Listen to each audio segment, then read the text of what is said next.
रात आप हजरात से गुजारिश है कि आप पिंडाल में तशरीफ़ ले आएँ और अपनी जगह ले लें। बहुत सारी कुर्सियां खाली हैं।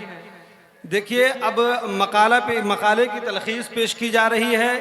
यकीनन ये आपके इल्म दोस्ती का सवाल है और इल्म दोस्ती का सबूत दें कि अपने अकाबिर व असलाफ के हालात जानने के लिए आप यहाँ आए हैं। तो आइए इत्मीनान का माहौल बनाएं और मकाला निगार की हौसला अफजाई करें। सबसे पहले तो मैं डॉक्टर फैयाज साहब का इस्तकबार इन अल्फाज में करता हूँ कि खुदा का शुक्र वो आए हमारी चौखट पर, बहार जिनके कदम का तवाफ़ करती है।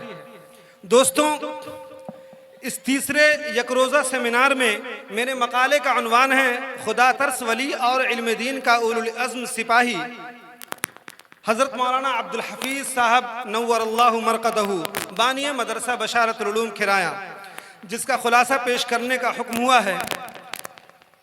दोस्तों, हज़रत मौलाना अब्दुल हफीज़ साहब रहमतुल्लाह अलैह के आबाओ अजदाद कहीं दूर दराज इलाके से इस खित्ता में दीन की नशर इशाअत के लिए आए, दीन की तबलीग के लिए आए। ये खित्ता उन्हें बड़ा पसंद आया और यहीं के वो होकर रह गए।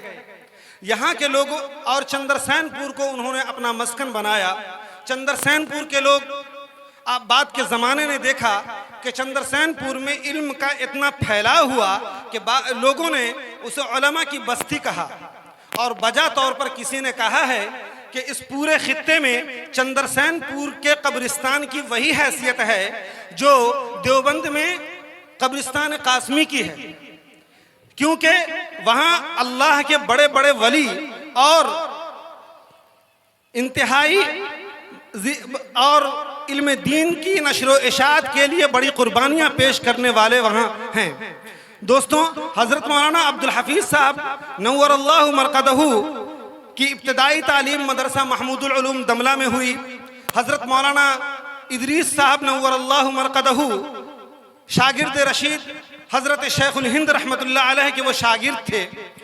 यहाँ बुखारी शरीफ की तकमील के बाद फिर वो दारुल उलूम देवबंद गए।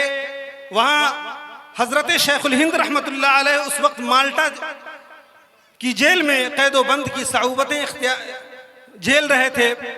हज़रत कश्मीरी रहमतुल्लाह अलैह से उन्होंने दोबारा बुखारी शरीफ और तिरमिज़ी शरीफ पढ़ी। उसके बाद 1919 में फ़ारिग होकर यहाँ से आए। अपने उस्ताद की ईमा पर मदरसा महमूदुल उलूम दमला से ही अपनी तदरीसी ज़िंदगी का आगाज़ किया और उसी ज़माने में रूहानी फैज़ के लिए हज़रत क़ुतुबुल अक़ताब हज़रत मौलाना बशारत करीम गुड़हौलवी रहमतुल्लाह अलैह की खिदमत में पहुँचे। हज़रत ने बहुत जल्द खिलाते खिलाफत से नवाजा। मदरसा महमूदुल उलूम दमला में कुछ चंद सालों खिदमत अंजाम देने के बाद वो अपने घर आए।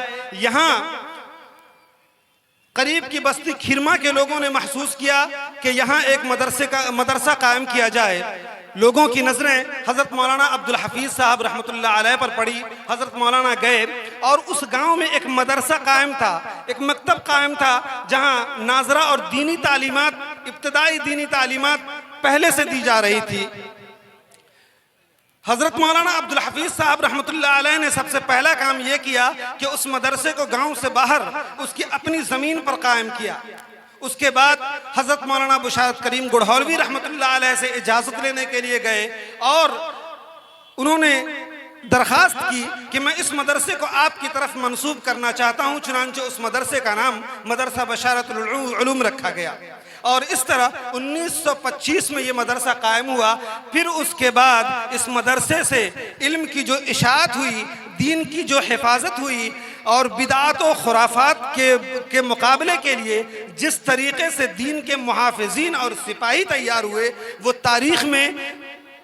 तारीख़ उसे महफूज रखे हुई है। और इस खित्ते का हर शख्स जानता है कि इस इलाके में दीन मतीन की हिफाजत के लिए इन मदारिस ने के फ़ारिग़ीन ने कितनी बड़ी कुर्बानियाँ दी। दोस्तों, हम अकाबिर का यहाँ तज़किरा कर रहे हैं तो अकाबिर के तज़किरे का सिर्फ ये मतलब नहीं है कि हम यहाँ जमा हो जाएं, उनकी अच्छी बातों का तज़किरा करें, वाहवाही करें और सुबहान अल्लाह माशा अल्लाह के नारे लगाएं। जी नहीं, अकाबिर के तज़किरे का सबसे बड़ा मकसद ये होता है कि हमारे अंदर वो हौसला आए। जिन हालात में उन्होंने काम किया है, हम ये देखें कि हम इन हालात में वो काम कर सकते हैं कि नहीं, और इस तरीके से जिन खतूत पर चल करके उन्होंने काम किया है वो हम कर सकते हैं कि नहीं। और तीसरा फ़ायदा ये होता है कि उनकी तालीमात को जूं का तूं संजोग करके रखा जाए ताकि मुस्तकबिल में कोई उसमें खुर्द बुर्द न हो सके। दोस्तों, हज़रत मौलाना अब्दुल हफीज़ साहब रहमतुल्लाह अलैह की अजीम तरीन खिदमत मदरसा बशारतुल उलूम का क़याम है। हमें जानना चाहिए कि उन्होंने किन हालात में वो मदरसा कायम किया और किस तरीके से अपनी सिर्फ 42 साल की ज़िंदगी में इस मदरसे को एक लालाज़ार चमन में तब्दील कर दिया। हमें जानना चाहिए। आज से 100 साल पहले मैंने इब्तिदाई कलिमात में ये कहा था कि 100 साल पहले के हालात पर नज़र डालिए। आलमी सतह पर आपके खिलाफ साजिशें हो रही हैं, मकामी सतह पर हो रही हैं। मकामी सतह पर ये कोशिशें की जा रही हैं कि हिंदुस्तान के अंदर जो मुसलमान रह जाए उसकी कोई सियासी मरकज़ियत बाकी न रहे, उसका कोई सियासी इदारा बाकी न रहे, उसका कोई तालीमी इदारा बाकी न रहे।